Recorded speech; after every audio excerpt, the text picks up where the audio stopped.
Welcome into episode 140 of The Checklist, brought to you by SecureMac. I'm Ken Ray.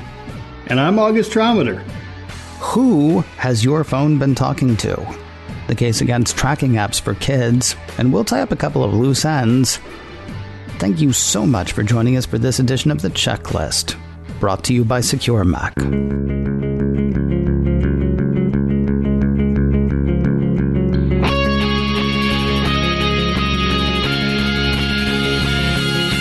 A totally troubling story from the Washington Post, highlighted by Mac Rumors.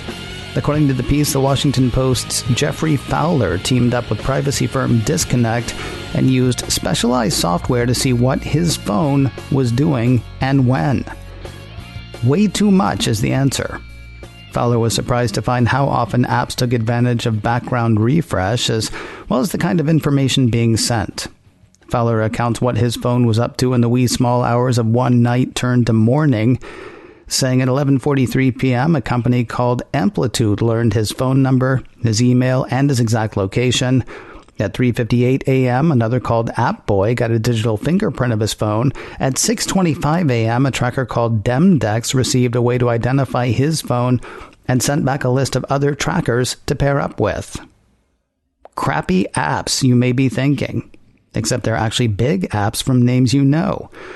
Mac Rumor says offending apps, and that's my word, by the way, offending apps, included Microsoft OneDrive, Mint, Nike, Spotify, the Weather Channel, DoorDash, Yelp, Citizen, and, funny enough, an app from the Washington Post. Crappy Android phones, you may be thinking, except Fowler and Disconnect were running their tests on his iPhone. What does Apple have to say? Well, the kind of thing it usually says when things like this happen. Quoting Apple's statement to the Washington Post, "At Apple, we do a great deal to help users keep their data private. Apple hardware and software are designed to provide advanced security and privacy at every level of the system. For the data and services that apps create on their own, our App Store guidelines require developers to have clearly posted privacy policies and to ask users for permission to collect data before doing so. When we learn that apps have not followed our guidelines in these areas, we either make apps change their practice or keep those apps from being on the App Store." In other words, just as soon as the horse is out, they close the barn door. According to Mac Rumors, Citizen shared personally identifiable information that violated its privacy policy. The tracker was later removed. And Yelp was sending data every 5 minutes, something the company later said was a bug. So many questions around all of this. And I want to go straight to the top, honestly. Is Apple doing enough here? You know, they're doing a lot. Is it enough? Obviously, there are cracks in the walled garden. I think part of the bigger problem is that people expect 100% safety when they need to be vigilant themselves. But, you know, Apple could do more, and I'm betting they will. But at this point, I mean, they've had the App Store for, 10 years now. Mm-hmm. It's sort of whack-a-mole. And that's kind of what their statement says is, look, as soon as we find out about this stuff, we hammer it down. But a lot of these things just can't be foreseen. Well, okay, but here's the thing. Yelp is sending information every 5 minutes. I mean, all these other apps that we're talking about, I don't remember seeing them pulled from the App Store. I mean, there are a number of things that I wonder about, like, does Apple have a different definition of clearly posted privacy policies than, say, the rest of the planet? I actually think their privacy policy definition is a bit more strict than the rest of the planet. Okay, no, there's a difference, though. There's a difference. Forgive me. There's a difference between strict and clearly stated. True. And it doesn't really matter what the policy is. It doesn't mean that companies don't find a way around them. I mean, the policy on my highway is to go 55 miles an hour, but that doesn't mean that I always do that. Plain and simple. For law enforcement officers out there, I apologize. Here's the thing, though. If you're caught doing that 3 times, they will take your license.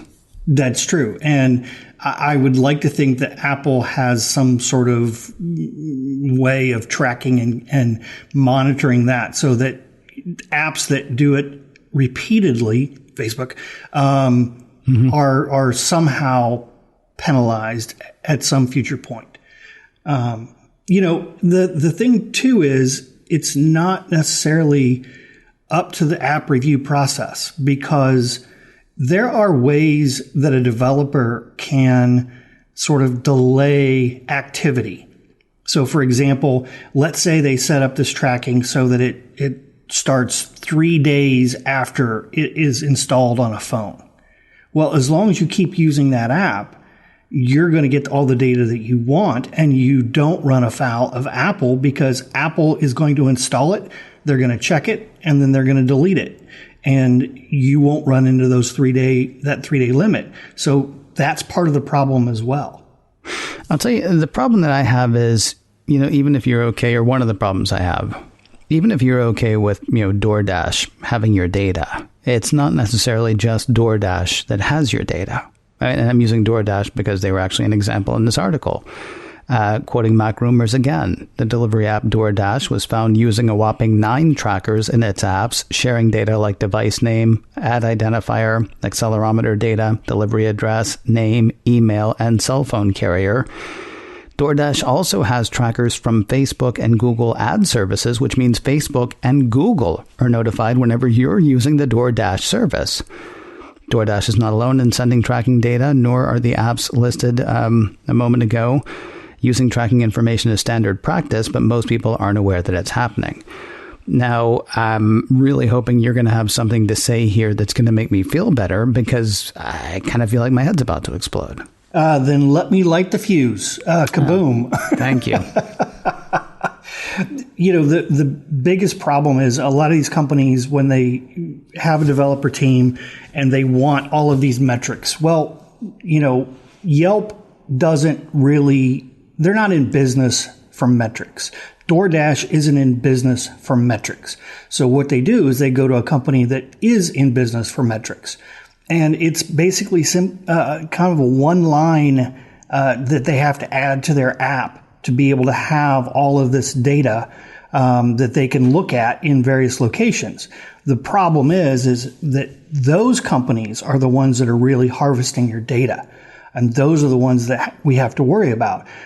There was a situation very early on in the days of the App Store where Apple had to forbid the use of the device ID. Every device has an identifier.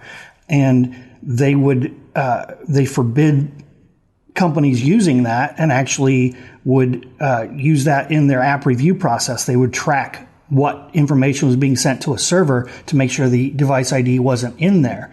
And they did that because all of these companies were in so many different apps that they were able to start putting together bits and pieces of information about you just based on your device ID. And that became really, really scary. And that's why Apple shut that down. In 1 week, Fowler ran into 5,400 trackers, mostly found within apps. Meanwhile, Disconnect said that those trackers would probably send somewhere in the neighborhood of 1.5 gigabytes of data over the course of a month. As for solutions to what I hope Apple would see as this problem, Mac Rumors says Fowler suggests Apple could require apps to label when they're using third-party trackers, while privacy company Disconnect suggests greater privacy controls in iOS to give users more control over their data. I mean, as far as labeling, aren't we just then back to the clearly posted privacy policies?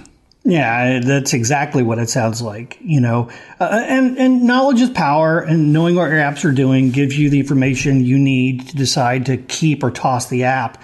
But at some point, either you have to change the rules or give up. Given Apple's sort of pledge of privacy, I don't think they'll give up. I think this is something that they will address. And just from my perspective, I don't like the idea of more controls. If you go to the settings in your iOS device, it's already just a mess. There's so many options to choose from. You don't know where things are, and it's just going to get lost in there. Adding options seems more Microsoft-y than Apple-y, if that makes any sense. Well, it does. I mean, and the other thing is the developers will definitely make it more Microsoft-y as well. I mean, if this is information they want, and if there's an easy way to word it so that I just click the thing that says, yeah, go ahead, then, I mean, it just becomes I mean, at some point it feels like this, and I know we've talked about this before, and forgive me for sounding so cynical on this today, but it all starts to sound like lawyers going, well, they said. And it doesn't really matter. I mean, it was written in binary, but, they said. So now the good news, by the way, there are a couple of things that you can do right now if this story bothers you. Please, Mr. Trometer, enlighten us.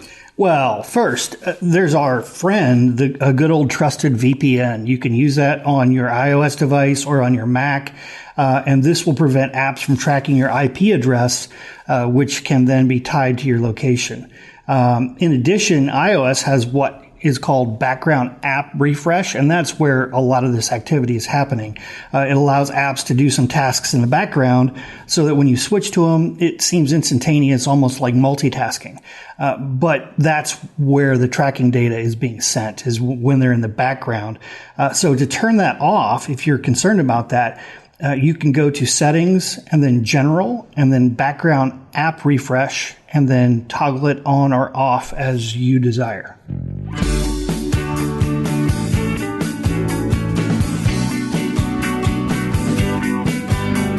So much of what we do on the checklist is about keeping you and your loved ones safe. But sometimes our desire for safety can lead to some unsafe behaviors. The website The Conversation ran an article recently raising serious questions about tracking apps on kids' phones. Basically, except in very special circumstances, the article's author, an assistant professor of philosophy at the University of Massachusetts Lowell, is against it. And to me, his reason seems sound.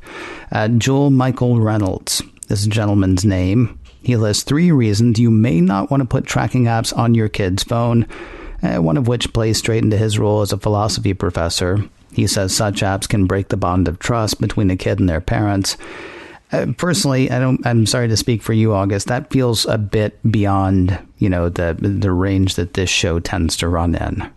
Oh, as you know, I've got a 7-month-old, and I've already got him a UPC tag. He's ready to go. He can't get out the door without me knowing where he is. Well, I've met him, and I don't blame you for not trusting him because he's shifty. Let's be honest. And until he can drive, to go pick up something for me, I'm good for now. Here's the thing, though. There are actually a couple of things that actually do sort of seem more checklisty, if you will. One of the other reasons listed by Reynolds, companies are tracking for profit. Yeah, the thing to keep in mind about tracking apps is these companies they're trying to make money, and they're trying to make a lot of it, as much as possible.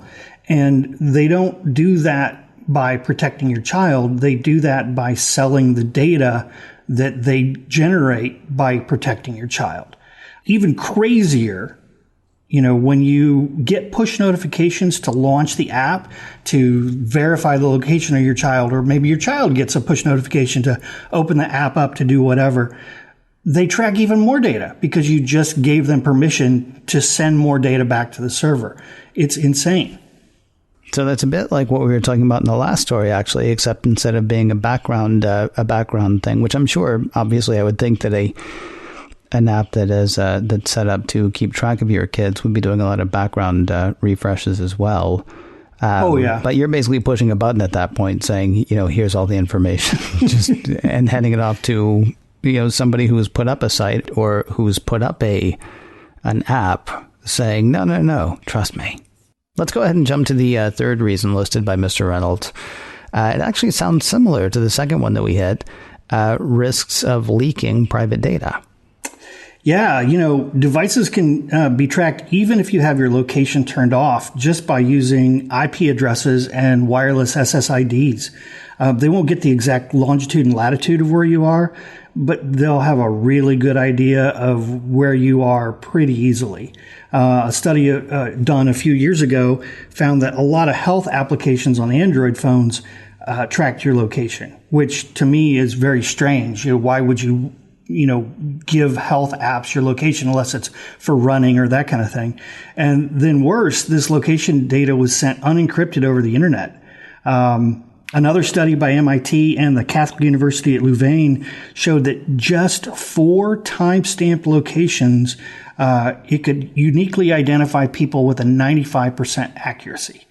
So location is super important to these companies, and you don't want to give it up lightly.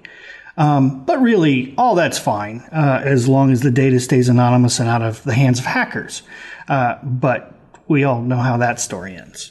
And then all of a sudden, the bad guys know the exact location of your child at every single moment of the day. And even if you take away the fact that, your child might be a kidnap risk, they would also start to be able to know when you're at home and when you're not, which then opens you up to being a theft risk.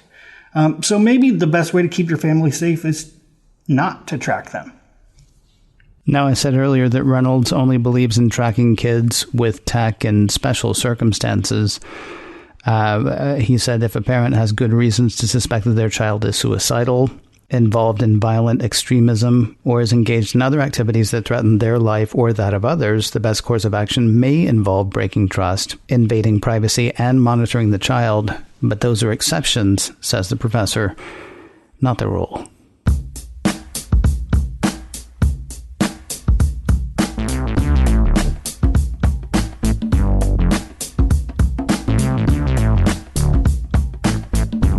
We'll tie up a couple of loose ends in a moment, but first a word about MacScan 3 from SecureMac. If you think having a Mac is all the malware protection you need, hi, this must be your first time listening to this show, because that's just not the case. More and more people are using Macs, which means more and more hackers are trying to hack into them. In fact, the number of malicious files for Macs has increased exponentially over the last decade. You need to stay ahead of the bad guys, and MacScan 3 can help. MacScan 3 is a great defense against malicious software attacks aimed at your Mac. It's developed by SecureMac, trusted names in computer security and developers of exceptional security software for the Mac for well over a decade. MacScan 3 detects and removes Mac malware, catches keyloggers, removes tracking cookies, and provides full range or targeted scanning, all without crowding up your hard drive or slowing down your Mac. Say goodbye to worry and hello to the comfort of security with MacScan 3 from SecureMac. Sign up for a free 30-day trial today at securemac.com/MacScan. That's MacScan 3 by SecureMac. Your 30-day free trial is waiting at securemac.com/MacScan. A couple of follow-up notes. First, one from Zombieland, which the tech world likes to call ZombieLoad. If you're wondering whether your Mac will get a fix for the recently revealed ZombieLoad vulnerability affecting Intel processors, if it's 8 years old or less, then yes. In fact, it's probably already got that. If it's older than that, though, 2 things. First, props to you for getting your money's worth. And second, no, it's not going to be updated for it. Now, that is an oversimplification, but, sometimes I like to be snide. As Apple Insider explains, several pre-2011 Macs could still be vulnerable to ZombieLoad-like security exploits, and Apple can't fix that because Intel won't release the necessary microcode updates. ZombieLoad was fixed a couple of weeks ago for Intel processors made since 2011. If you've been running your updates, you should be good. However, pre-2011 machines are actually immune to ZombieLoad because of the particular attack vector, according to the piece, and yet some Macs could still fall prey to similar attacks. The piece says Apple cannot fully patch against other speculative execution vulnerabilities without Intel's help. Apple Insider says the at-risk machines are either supported as vintage as opposed to obsolete, or are capable of running the latest macOS Mojave. Apple's list consists of various Macs produced in late 2009 through late 2010. Apple says in the support doc these models may receive security updates in macOS Mojave, High Sierra, or Sierra, but are unable to support the fixes and mitigations due to a lack of microcode updates from Intel. Now, I'll tell you, I'm reminded of the adage, just because you can do something doesn't mean you should. It is great that machines as far back as 2010 can still run and can let you do a lot of the things you want to do, but that doesn't necessarily mean they should be your primary computer at this point. It's just like a horse. It'll still get you there, but it's going to take a lot longer. Yeah. Kidding aside, in this case, I believe Apple would issue a software update to help. But, as you mentioned, it's the software of the Intel chips that won't see the updates, which makes me hopeful that we'll see Macs with Apple chips instead of Intel chips sooner rather than later. But if you're using a 9-year-old Mac as your primary machine, then I think you've run every drop of value out of it that you can. A new Mac will seem so much faster than the one that's nearly a decade old. Even a new iPad is faster than a Mac that old. So my recommendation, go shopping. You deserve it. I was actually going to say it might be time to consider an iPad depending on what it is you do with your computer. Yeah. Right. Yep. Because a lot of people, and I know my dad's one of them, a lot of people think, well, I need a computer, so I need a computer. And no matter how many times I say, or for what you're doing, because I will ask him regularly, and there's nothing he's doing that he couldn't do, honestly, on a really good smartphone or on a tablet. But he is convinced that he needs a computer, so a computer is what he needs. So, I mean, because the one thing I don't want to be flip about, well, listen, you need to go buy a new Mac, because they can be cost prohibitive. Yes. I want to say there is the $329 iPad out there, which for my mom, that's been her primary computer now for the past 4 years, is an iPad. And she's perfectly happy with it. Has not sat down at a computer literally in years. And yet does everything that she was doing before when she thought a computer was what she needed. And if you are missing the keyboard, you can pair it with a keyboard. Those are, if you're using a machine primarily for web and email, then iPad is a perfect device. Yeah, and especially like we say, if the choice is a form factor that you're used to, but that's going to be unsafe, or a new form factor, but that's going to be much safer than a 10-year-old machine or a 9-year-old machine. That's the way August would suggest, and for what it's worth, me too. We also, the other loose end that we'll tie up is actually an email that we received. Daniel wrote to us to say, you've mentioned a few times now that you recommend having automatic updates turned on, especially on Macs. I understand the general reasoning behind that, and so recently changed my Mac and iOS devices to automatically install updates. However, I then realized that this can cause a problem when a Mac has FileVault enabled and is used as a home server for, say, network file access, running automation tasks, or for remote access when away from home. The problem here is that when the Mac auto reboots to complete installation of the updates, the user must authenticate for FileVault before the Mac OS will fully load. So in the worst case, someone may go on a trip expecting that they can remote into their Mac at home when they need to, only to find that their Mac rebooted after installing an update and is no longer accessible remotely. Granted, it's a bit of a specific scenario, but thought I'd mention it to ask if you know of any solutions to this. August? Thanks. Every now and again we get a question like this where it's really an edge case. This one is a combination of FileVault, auto updates, and a file server. And that's not something most people usually have happening at home. So the normal advice doesn't quite apply. That said, I love hearing about these edge cases and trying to think about them in ways to figure out if there's anything that can be done. Sometimes the answer is yes. Sometimes the answer is I can't think of anything. This one sort of falls into that second category, though I do have a couple of suggestions. One, look into Mac OS Server. Unfortunately, it's not free, but it's pretty cheap. It's $20 on the Mac App Store. That said, I don't know if that solves the problem. So you'd be out $20 just to try it. The other suggestion is to leave auto updates on for all of your day-to-day Macs and your iOS devices, and then turn it off for the file server. And yes, this potentially leaves that server open to attacks if the critical update comes out. But if you manually run those updates on a regular schedule, say, weekly, you will still be really, really safe. Forgive me. I mean, we're talking about this as if, there's an update that's going to come out that if you don't install it within 12 hours, the world's going to explode or your computer's going to melt or something like that. The reason you like the idea of auto updates is because you want to make sure that everybody's updated, right? I mean, it's not usually we're not counting down to 007 before the whole thing blows up. No, you're absolutely right. It's twofold. The auto updates is one, just so you don't have to worry about it anymore. It just happens. Mm-hmm. But then two, there is no countdown. And honestly, unless you are the Pentagon, if a critical bug is found that can, some sort of vulnerability into a computer system, you are probably not going to be the target that evening.